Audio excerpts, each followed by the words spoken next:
Back in 2005, a TV show returned in a big way.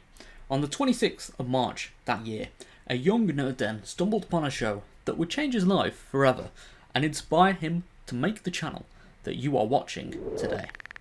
For the first review in my To Gallifrey and Back series, I will be looking back at the episode Rose, which had the privilege of being the episode to bring back Doctor Who in 2005 with a brand new revived series, which was helmed by showrunner and long-term Doctor Who fan Russell T Davies, who is also going to be making a return later next year as part of the 60th anniversary celebrations and series beyond, which I'm looking forward to. So the purpose of this episode is to introduce a new generation of fans to the world of Doctor Who, whilst showing fans of the classic series that this iteration of the long-running science fiction show is the same as it was in 1963. However, there were a few key changes. With the release of Series 1, the format of the show changed drastically from the multi-part serials of the classic series to a 13-episode series which had a runtime of 45 minutes per episode.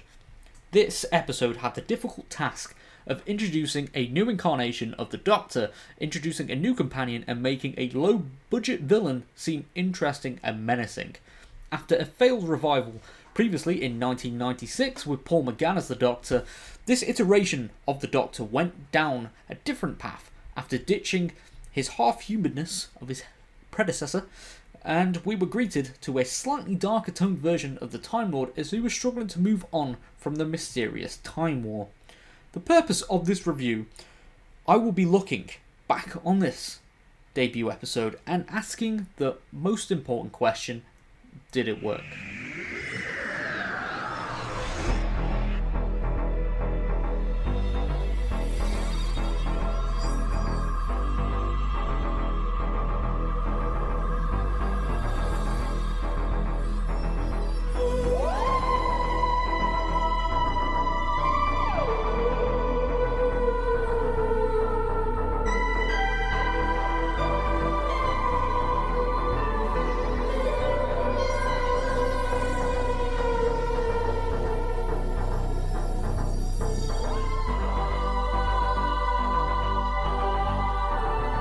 The episode kicks off with an introduction to the life of Rose Tyler, who is played by Billie Piper. Rose is seen as just a normal young woman who works at a clothes shop. However, she later happens to be in the wrong place at the wrong time. In the opening montage, we are introduced to her boyfriend Mickey, and we get to see glimpses of her travelling to work by navigating through a busy London. The action picks up when Rose visits the underground of the shop and is greeted by shop window dummies that slowly begin to surround her. Despite their laughable appearance, this scene works very well as it slowly builds up the threat of these mysterious mannequins coming to life. Just as Rose is about to be killed, she is pulled away by a mysterious stranger who seems to have prior knowledge of these plastic creatures. After a quick use of the sonic screwdriver, this man reveals to Rose that the mannequins weren't purposely after her and that he was their target. I find this rather interesting as it hints towards prior conflict with the Doctor and the Autons, as the Doctor must have been aware of their invasion for some time. As you all obviously guessed, this mysterious man is indeed the Doctor. He guides Rose out of the shop and warns her of the dangers of telling loved ones about what happened before telling her to run for her life. Then Rose follows the Doctor's orders by moving away quickly from the shop before watching it explode. This sequence gives the audience the message that the Doctor's life is very dangerous and for anyone involved, they are likely to be hurt. This is backed up a couple of times in the episode, because moments later, the Doctor does indeed encounter Rose again, but this time in her flat, which she lives with her mom. Whilst her mom is unaware of the events unfolding in the living room, fucking hairdryer, Rose and the Doctor are attacked by the remains of one of the Autons' body parts, which was again waiting for the Doctor's arrival. Christopher Eccleston's acting throughout this portion excels as we begin to see how important the character is, and whilst the world is completely unaware of his actions, he continues to fight for peace. Chris delivers a powerful speech about how the character sees the world and offers the audience an insight into the mind of the titular character. This leads to Rose to become intrigued by this mysterious man, and she decides to investigate a little bit further. This is where she meets Clive, who is seen to be a conspiracy theorist who believes in aliens. As he shows Rose the documents that he has on the Doctor, there is a huge missed opportunity here. Whilst Clive has quite a few historical accounts of Chris's Doctor, it would have been nice for Russell to include references to previous Doctors in a subtle way to help build towards the regeneration that happened in the season finale with some little hints. Whilst all of this is going on, Rose's boyfriend Mickey Smith is kidnapped by the Autons by flinging him into a wheelie bin in some badly CGI'd moment. Yep, that actually happened. The result is Rose being greeted by a, very obvious, plastic clone of her boyfriend who takes her out to dinner. This is where the clone reveals his true intentions and the Doctor makes a reappearance to save Rose once again. However, Rose didn't realise that Mickey was this plastic mannequin clone replica. How she didn't realise something was wrong with Mickey, I have no idea.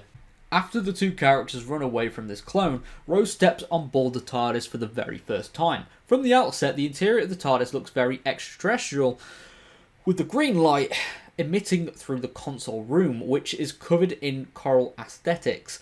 Before long, the audience sees the TARDIS being used for the Doctor following the signal from the clone's head to a bridge in the centre of London. As the episode reaches its final act, we do see the Ninth Doctor confront the nesting consciousness, who is the mastermind behind the living plastic dummies. During this confrontation between good and evil, we begin to get hints of a war that has happened off-screen previously, and some involvement with the Time Lords. This is where Rose has her time to shine, as she has to save the Doctor from the plastic clutches of these creatures by using some nearby chains to distract the creatures as she swings past, whilst also knocking the anti-plastic serum that the Doctor was going to use as a bargaining chip into the gooiness of the nesting consciousness, which causes the underground layer to explode alongside the hive mind of the Autons, which does put a huge halt onto their invasion plans. As we reach the conclusion of the episode, Rose is offered the opportunity to travel with the Doctor. While she initially refuses, she eventually agrees to do so when he fully describes the functions of the TARDIS. Overall, this debut episode succeeds in many ways, such as reviving Doctor Who, introducing a new, interesting incarnation of the Doctor, showing us the lifestyle of a new companion, and modernising a low-budget villain. Whilst the episode's ending feels slightly rushed, the 45-minute runtime does work in this episode and does work very well with the balance of a fast-paced episode. Yes, I did say that right, finally! Whilst also having a nice balance of exposition and action. My review score for this episode would be a 9 out of 10. This is a must-watch episode for Doctor Who fans. Join me next time, as we will be looking at the follow-up episode, The End of the World, where the Doctor and Rose uncover a sinister plot on board an alien ship which is overseeing the destruction of Earth. So yeah, thank you very much for tuning into today's video. If you aren't around here, be sure to subscribe for more nerdy content, and also to keep up to date with new episodes in my To Gallifrey and Back review series of Modern Doctor Who, from Series 1 all the way to Series 11. There is all the episodes that I haven't reviewed on this channel yet. So yeah, if you want to stay tuned for that, then yeah, please do so, and I will see you all on my next video. Goodbye for now.